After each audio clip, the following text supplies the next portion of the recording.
Hey everyone, before we get into the fast impressions, I just want to say that Atlus has had some really questionable views on streaming and recording footage from this game. Because of that, I wasn't able to use my PlayStation's share functionality. They've disabled that, and I don't really know when it's going to be re-enabled. This is something that I'm not really fond of, but it doesn't have anything to do with the game, so that's why I'm putting it here at the beginning. I've had to do some pretty funky stuff to get the footage to work for YouTube. Hopefully it doesn't get content ID'd, so apologies for that. Let's move on.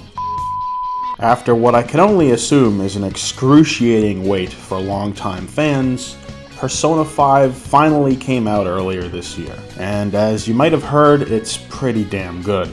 Almost everything about the Persona formula has been updated and refined to make for a much more engrossing and complex experience. This is mostly evident with the dungeons, because they're now completely handcrafted environments instead of a series of 20 or so random floors that you have to go through. Thanks to the series' great art design, this has really elevated the combat sections of the game. They almost never feel like a grind, and instead lend a lot of credibility to the idea that you're a group of swanky thieves breaking into some kind of palace. Combat itself has also undergone some pretty big changes. The amount of elements that can be used in combat have basically been doubled. And while I found myself not using the guns as often as I could have, I think they're a really cool addition to the game as well.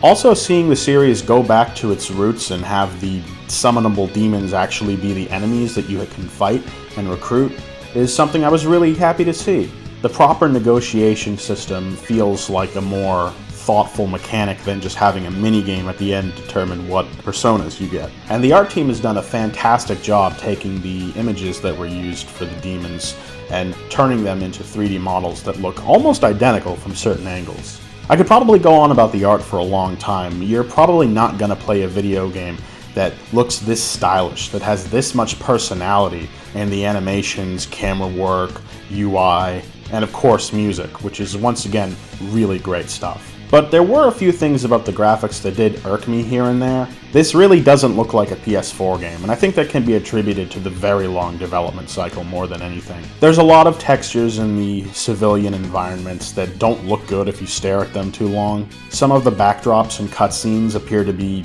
literally 2D images. It almost looks like the characters are standing in front of a green screen. And for some bizarre reason, nobody's walk animation actually matches the speed at which they move. I have no idea how they managed to miss that. These aren't the biggest complaints in the world, but they are present throughout the entire game, and if you spend a lot of time looking at the things you're probably not supposed to see, you will notice them and they might irk you. But none of this is going to take away from the otherwise stellar production that this game has. Not going to talk too much about the story here, but I think it's safe to say that this might actually be my favorite of the main 3 games that I've played. I'm not really sure if this was the Japanese team's intention, but I think the themes and subject matter shown in the story have gotten a lot more topical than they were probably intended to be. And because of that, I think that the game might resonate with Western audiences a lot more than if it had come out closer to its original release date. That's not to say the story wouldn't have been as good back then. Many of the themes in this game are pretty relatable to everyone. We all know people like the characters in this game, especially the antagonists. But I never really expected a Persona game to hit this close to home. I do have a few minor issues with the way that certain twists in the narrative are presented in advance, which makes them kind of non-twists, but there are still plenty of genuine surprises along the way. Most importantly though, this game respects your time. Yes, it is still a game that took me over 100 hours to complete, but most of that was me actually playing the game in the dungeons or doing social activities. It wasn't spent watching really overly long cutscenes that don't have anything to do with the plot or advance the characters. In that sense, you could say that there's way less fan service, and I think that's going to make it appeal to more people. You'll recall that that was my biggest complaint with Persona 4 Golden, and I was really worried that it would carry over here, so it's good to see that the developers and writers had a bit of a leash this time. And you have to do that when you're dealing with a game that is going to take this long, because if you risk alienating anybody during that process, they might not stick around to the end. understand. I know some people might be turned off by how long these games take to play,